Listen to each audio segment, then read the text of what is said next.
Good morning and happy Friday, everyone. Yeah, man, I'm excited. Let's get to my low, my high, my act of kindness. Yesterday actually got kind of cold out. I was shocked. I mean, not terribly shocked. I mean, we're still not quite to the level of consistency when it comes to warm weather yet, but we will be soon. We will be soon. Now, it's my high. Oh, you know what? I already have a high. Hot Ones is back, baby. Season 30. And we got Colin Jost as the guest. It was a good episode. Listen, you saw the title of the video, don't you? You already saw the title of the video on YouTube. You know what I'm going to be talking about today. And I've been doing this. I've been making videos of Hot Ones episodes for like, what? 8 seasons now, at least? It's been at least 8 seasons I've done this. At least in season 21, maybe. Maybe even 9 seasons. Holy cow. There. I'm getting ahead of myself. Let's get to my act of kindness, which was, let's see. Well, I did hold the door for someone yesterday. I also called my mom. And, yeah, that was about it. So, let's talk about Hot Ones. Season 30 begins with Colin Jost. Has the longest running tenure of doing SNL's weekly update of any anchor ever. Of course, as I joked in the post when I did a Tuesday's video, yes, Colin Jost literally did the one thing that every boy in the 90s and 2000s dreamed of doing, which was marrying Scarlett Johansson. Speaking of,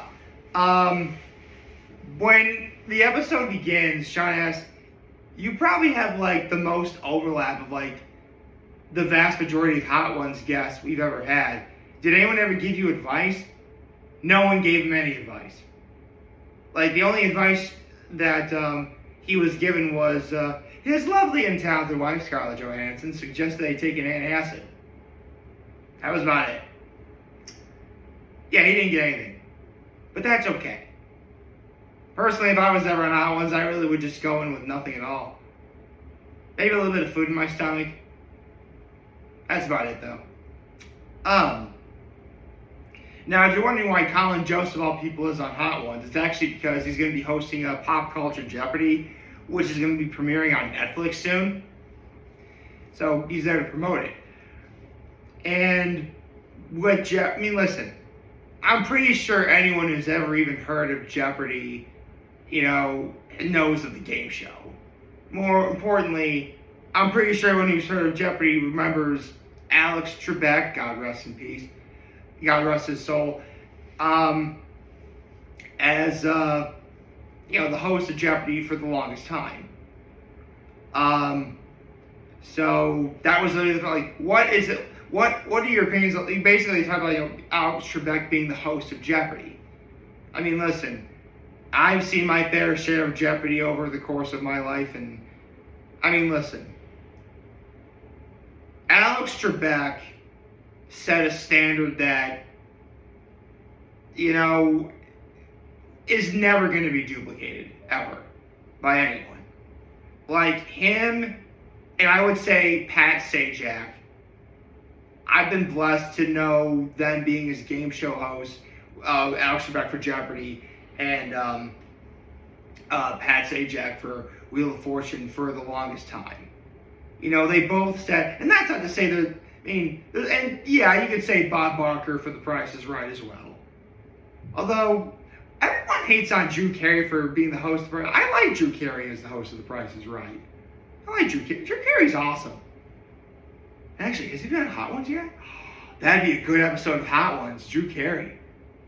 Think about it. Anyway,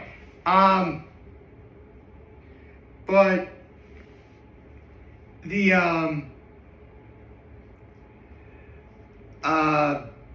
they just talked about the fact that Alex is. Listen. You know what? Just because of this episode, I might actually go watch Celebrity Pop Culture Jeopardy. I'm sure it'll be interesting, and I would like, and given what Alex Trebek did for Jeopardy before, and what Ken Jennings is doing now, I'd like to see Colin Jost have his way at, see how he hosts a show.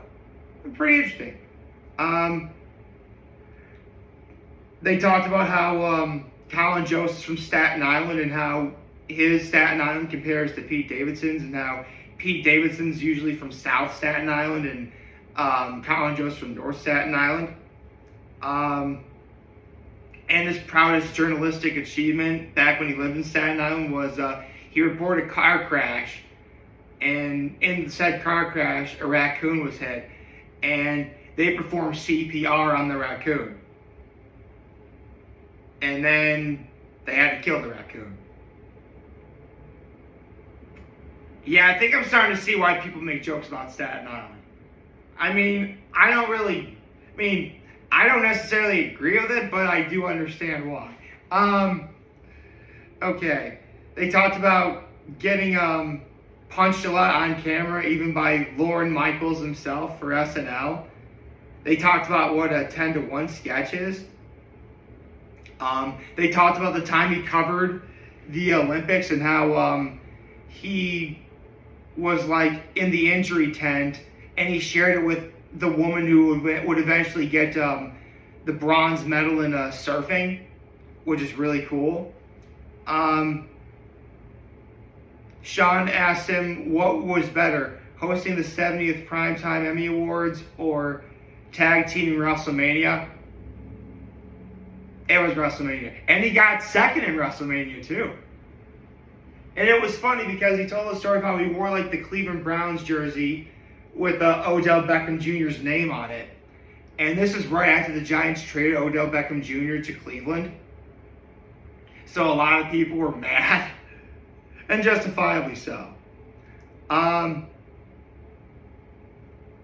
They talked about how when he was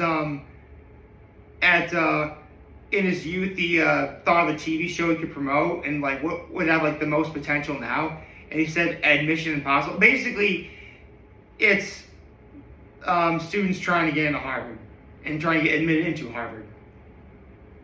Which, speaking of Harvard, Colin Jost is on the Harvard Lampoon. And he talked about that one castle that Harvard has, which apparently the guy who made the castle that was in Harvard not only was on the Harvard Lampoon, but he also did a lot of the architecture for what's now modern-day Boston.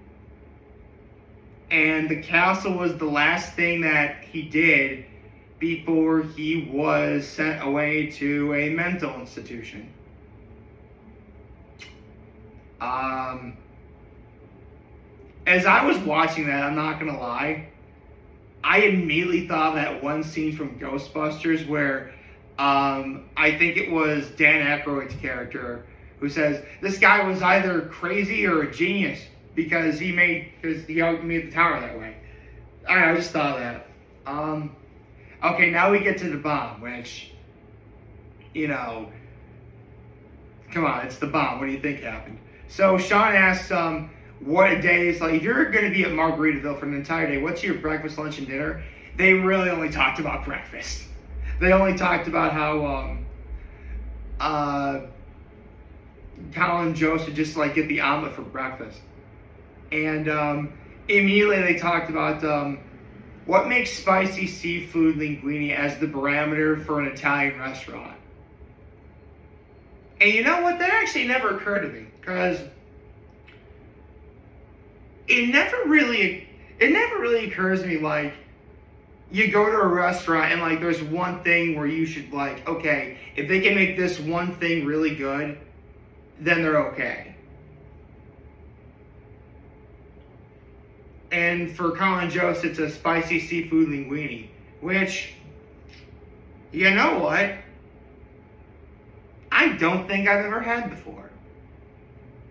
I mean, because I've been to a bunch of it. I mean, back when Sorges was around, Sorges is no longer there, Giuseppe's, Libs. I mean, here's the thing. There's a reason why I wouldn't get the spicy seafood linguine at Libs, because It's either the spicy seafood linguine or the shrimp scampi. I'm not, like, if I get one, I couldn't get the other, you see. Unless I was going there with a significant other and they shared, which, you know, that could happen. But next time you know what, I think next time I go to an Italian restaurant or I order from an Italian restaurant, I'm going to try spicy seafood linguine just to see how it is. I should give that a chance. I should give that a try. Okay. For sauce number 9, they talked about how he has a bunch of speech and debate trophies, which is funny when he brought the story of whenever he'd bring a girl home from like college and they see all those trophies, like, wow, these trophies are really cool. Wait, how come there's not like a baseball or any kind of ball on there? And you know, why is it like just like a person? It's, you know, speech and debate. I'll be honest, like, speech and debate we never really had back when I was in school. I mean, to be fair, I did sports anyway, so I don't think I would have participated in that sort of thing. I mean, I think the closest thing we might have had when I was a kid was a mock trial. Anyone remember that? Is mock trial even a thing anymore still? You know what? I'm going to look that up right now. Hold on. Is mock trial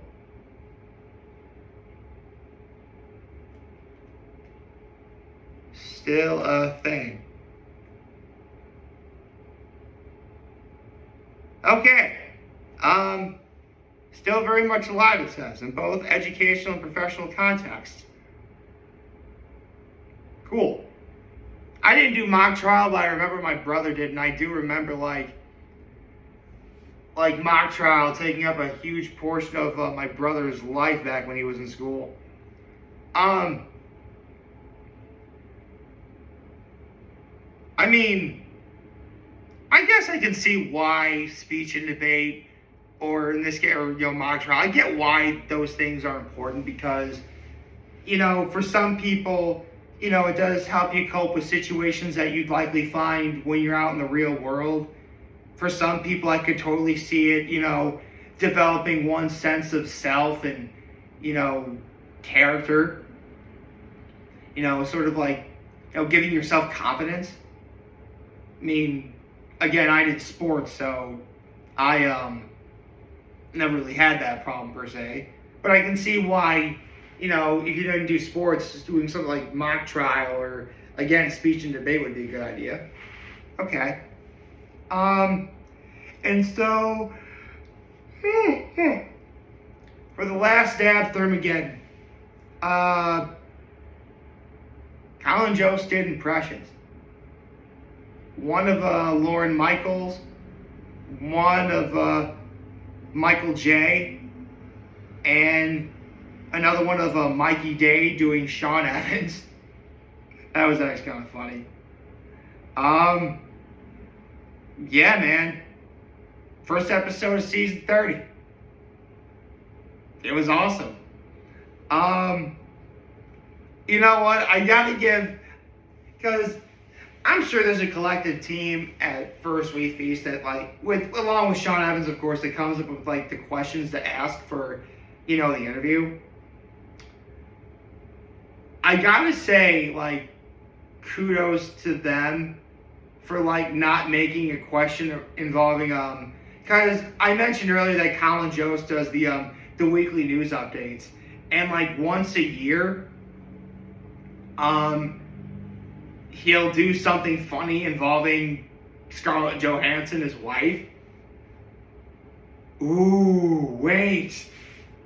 They might do that for Hot Ones Versus. Colin Jost and Scarlett Johansson Hot Ones Versus. That'd be good. That'd be such a good episode of that. Holy cow. I mean, yes, I do watch Hot Ones Versus well. I mean, I don't really see the point of, like, doing videos on that simply because, you know, it's really just, truth or dab. That's all it is. Just, tell the truth or take a bite of a wing with the last dab on it. That's not really much more to it than that. I mean, it's interesting, and it does make for some hilarious scenarios, but it's not really something I'd consider, I mean, it's fun. Actually, it is fun. And, there have been a lot of really great episodes of that, but, oh, shoot. My favorite, I would say the best episode of Hot Ones Versus, at least for me, was, darn it. Let me see if I can, here's the thing. I remember one of the guys on there, I can't remember the other one.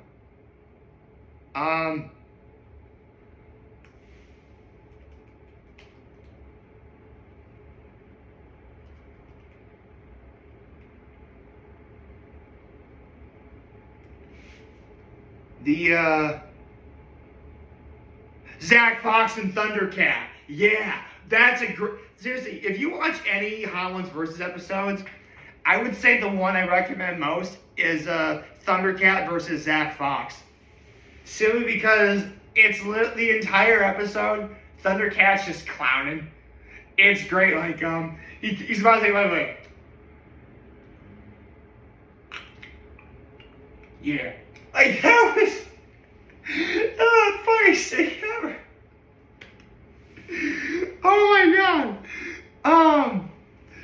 Oh man. Shout out to by the way, Thundercat, on the very slim chance you're watching this, know that it comes from love and respect. Love your work. Shout out to Thundercat. Shout out to Colin Jost for a great episode. Shout out to First Week. Shout out to Hot Ones in general, dude. Like, shout out to everyone at First Week Feast, and Sean Evans, Chris Schoenberger, Camera Guy Bill, Colin Jost, obviously. Yeah, man.